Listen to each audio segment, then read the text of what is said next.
বাধ্য হলেন ডক্টর মোহাম্মদ ইউনূস নরেন্দ্র মোদীকে দাঁড়িয়ে সম্মান জানাচ্ছেন।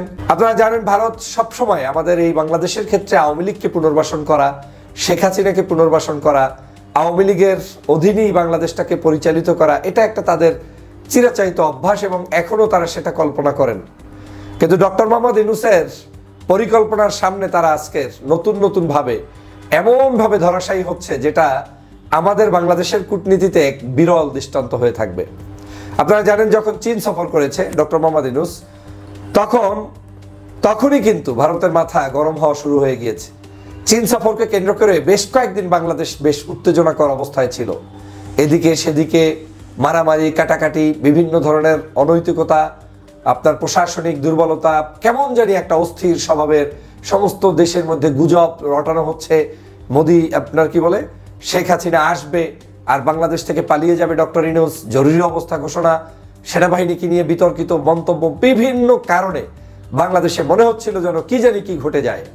কিন্তু আমি বলেছিলাম যে চীন সফরকে কেন্দ্র করে এমনই ঘটনা বিভিন্ন সময় আওয়ামী লীগ এবং ষড়যন্ত্রবাদেরা ঘটিয়েছিল, পূর্বেও ঘটিয়েছিল। আপনার নিশ্চয়ই মনে আছে একসাথে 64টা আপনার জেলায় বোমা হামলা, এই 63-64 জেলায় যে বোমা হামলা হয়েছিল সেই সময়ও কিন্তু চীন সফরকে কেন্দ্র করে, তৎকালীন সময় খালেদা জিয়া সেই চীন সফরকে কেন্দ্র করে এই বোমা হামলা হয়ে দেশ বিরুদ্ধে ষড়যন্ত্র হয়েছিল।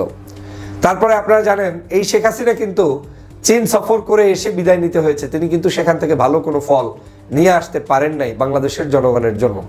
তো ডক্টর মোহাম্মদ ইউনূসের এই চীন সফরটা একটা টার্গেটেড ছিল, যেমন ডক্টর মোহাম্মদ ইউনূসের জন্য এটা ছিল একটা অবশ্যই উচ্চতর জায়গায় পৌঁছে যাওয়ার জন্য একটি সুন্দর দিকপাল হিসাবে। অন্যদিকে আওয়ামী লীগ এবং দোসররা এবং ষড়যন্ত্রবাজরা এই চীন সফরকে সহ্য করতে পারে নাই, তারা এটাকে যে কোনো মূল্যে ভেস্তে দিতে চেয়েছে, বন্ধ করে দিতে চেয়েছে, সেটার জন্য তারা ষড়যন্ত্র করেছে। কিন্তু দেখেন কি রবের খেলা, চীন সফর ঠিকই সুষ্ঠু সুন্দরভাবে হলো, শুধু সফর সুষ্ঠুভাবে হলো না, সেখানে এমন কিছু চুক্তি হলো যেই চুক্তিগুলোর সাথে বিনা কারণেই পূর্বে আমার দেশের জনগণ ভারতে যেতে অভ্যস্ত ছিল, যেমন চিকিৎসার জন্য স্বল্প খরচে চিকিৎসা, ভালো চিকিৎসা, এই জাতীয় জিনিসগুলো আমরা কিন্তু সেখান থেকে পিক করতাম। চীন ঘোষণা করছে তার দেশের নাগরিকদের ফ্যাসিলিটিস যেভাবে পাচ্ছে সেম খরচে বাংলাদেশের নাগরিকরা এখন চিকিৎসা নিতে পারবে। শুধু তাই না, চীন থেকে বিশেষায়িত হাসপাতাল নির্মাণ করা হবে বাংলাদেশে, যেখানে বাংলাদেশের জনগণ আর বাহিরে না গিয়েও চিকিৎসার ব্যবস্থার সুবিধা নিতে পারবে। এই বিষয়গুলো কিন্তু এখন জনতার সামনে চলে এসেছে। ভারত কিন্তু চাপা তাদের যে ক্ষোভ, এই ক্ষোভ আরো এখন নতুন করে ক্ষোভ তো দেখাতে আর পারছে না, নতুন করে জ্বলে পুড়ে ছারখার হয়ে যাচ্ছে। অন্যদিকে দেখেন 1 লক্ষ লোক নিয়ে ডক্টর মোহাম্মদ ইউনূস তিনি ইফতার মাহফিল করলেন সকল আপনার বাংলাদেশের এই যে রোহিঙ্গা যারা অবস্থান করছেন তাদেরকে নিয়ে, এবং তাদেরকে সেখানে গিয়ে তিনি যে অভয় বাণী শোনালেন, যে বক্তব্য দিলেন, ইতিহাসের পাতায় নতুন করে আবার তিনি নোবেল পাওয়ার মতো বক্তব্য দিয়েছেন। এবং আপনারা নিশ্চিত থাকেন ডক্টর মোহাম্মদ ইউনূস হয়তো তার জীবদ্দশায় আবারও নোবেল পুরস্কার পেতে পারেন, এবং সেরকম কাজই তিনি সংগঠিত করছেন, এবং সেরকম একজন ব্যক্তিত্বই আসলে ডক্টর মোহাম্মদ ইউনূস। ডক্টর মোহাম্মদ ইউনূস সেই 1 লক্ষ লোকের সামনে বলে এসেছিলেন যে আপনারা আগামী ঈদে, এই ঈদে তো আর সম্ভব নয়, আগামী ঈদে আপনারা আপনাদের নিজ বাড়িতে গিয়ে আপনারা ঈদ করতে পারবেন, কবর জিয়ারত করতে পারবেন, রোজা রাখতে পারবেন। এই যে একটা অভয়, এবং সেই ঘোষণার পরই ইতিমধ্যেই মিয়ানমার সম্মত হয়েছে প্রায় 1,80,000 বা কম বেশি তিনি এখন বাছাইকৃত লোকদেরকে তারা নিয়ে যাবেন, মিয়ানমারে নেওয়ার জন্য সম্মত হয়েছেন। বাংলাদেশে গত 16 বছরে আওয়ামী লীগের এই আমলে এরকম একটা চুক্তি, এরকম একটা বাস্তবায়ন, রূপান্তর কেউ করতে পেরেছে, দেখাতে পেরেছে? পারে নাই। শুধু মুখের ভুলি দিয়ে, মুখের আওয়াজ দিয়ে জনগণকে ভুলভাল বুঝিয়ে রাখা হতো। আর সেই সময়ও এই মানুষগুলোকে এখানে স্থান দিয়ে তখন টার্গেট ছিল যে কোনো মূল্যে কোনো একটা নোবেল জয়ী হওয়া যায় কিনা। আসলে পরিকল্পনা করলেই নোবেল জয়ী হওয়া যায় না। নোবেল জয়ী হতে হলে নিজের মনের ভিতরের সেই অবস্থানটাও থাকতে হয় নোবেল জয়ী হওয়ার মতো মানের। আপনি যেই নেতাকে টুস করে ছেড়ে দিয়ে পদ্মা সেতু থেকে মেরে ফেলবেন, সেই নেতার মুখ থেকে আপনার বিরুদ্ধে একটা শব্দচয়ন হয় নাই যে আপনাকে টুস করে ফেলে দিবে, ছেড়ে দিবে। যাই হোক বন্ধুরা, আমার আজকের এই সকল সামগ্রিক কারণে এখন নরেন্দ্র মোদী বাধ্য হচ্ছে যে আজকের এই বাংলাদেশের সাথে সম্পর্ক আবার কিভাবে উন্নতি করা যায়, কিভাবে তারা আমাদের কাছাকাছি আসতে পারে, তার একটা নজির তিনি স্থাপন করতে চান।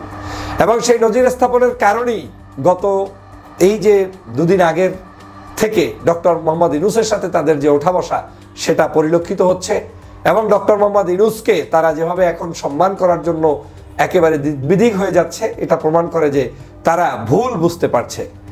বাংলাদেশকে নিয়ে যারা ষড়যন্ত্র করছেন, ভারতের সাথে দাদাগারি করে যারা ইউনূসকে সরাবেন বলে ভাবছেন, কোনোদিন সম্ভব নয়। ডক্টর মোহাম্মদ ইউনূস যতদিন থাকার ততদিন থাকবে, তবে তিনি একটি সম্মানজনক অবস্থানেই থাকবে। তিনি কখনোই জোর করে ক্ষমতায় থাকবে না। আমার তো বিশ্বাস তিনি জুনের মধ্যে নির্বাচন চেয়েছেন, তিনি জুনের মধ্যেই নির্বাচন করে বিদায় নেবেন। ডিসেম্বর থেকে জুন এই শব্দটা শুরু থেকে তিনি বলেছেন, এখনো বলছেন। কিন্তু এই ডক্টর মোহাম্মদ ইউনূস আজকের বিশ্বের কাছে একজন সম্মানের পাত্রে পরিণত হয়েছে এবং বিশ্ব তাকে এখন সম্মান দেয়। দেখেন তারা যে অর্গানাইজেশন নিয়ে আজকে সেখানে সব অনুষ্ঠান করেছে, সেখানে বিভিন্ন দেশের প্রধানরা উপস্থিত থেকেছে, সেখানেও ডক্টর মোহাম্মদ ইউনূসের সম্মানটা আপনারা একটু তাকিয়ে দেখেন। এবং ডক্টর মোহাম্মদ ইউনূস সেখানে কি ভাষায় বক্তব্য দিয়েছে এবং নেক্সট 2 ইয়ার্সের জন্য সেটা বাংলাদেশ সেখানে প্রতিনিধিত্ব করবে, চেয়ারম্যানশিপের দায়িত্ব নিয়েছে প্রেসিডেন্ট হিসাবে। তো সেই জায়গায় আজকের ডক্টর মোহাম্মদ ইউনূস এভাবে করে প্রত্যেকটি জায়গায় কিন্তু আমাদেরকে মুখ উজ্জ্বল করছে, দেশের মানুষের মুখ উজ্জ্বল করছে। ভারত ধীরে ধীরে পরাস্ত হবে এবং পরাস্ত হচ্ছে এবং তাদের পরাস্ত হওয়ার কয়েকটা নমুনা কিন্তু আমরা ইতিমধ্যেই লক্ষ্য করেছি। তারা দাঁড়িয়ে থেকে ডক্টর মোহাম্মদ ইউনূসকে রিসিভ করা, তারা দাঁড়িয়ে থেকে ডক্টর মোহাম্মদ ইউনূসকে সম্মান জানানো, ইউনূসের সাথে বৈঠক করার জন্য বেদিক হয়ে যাওয়া।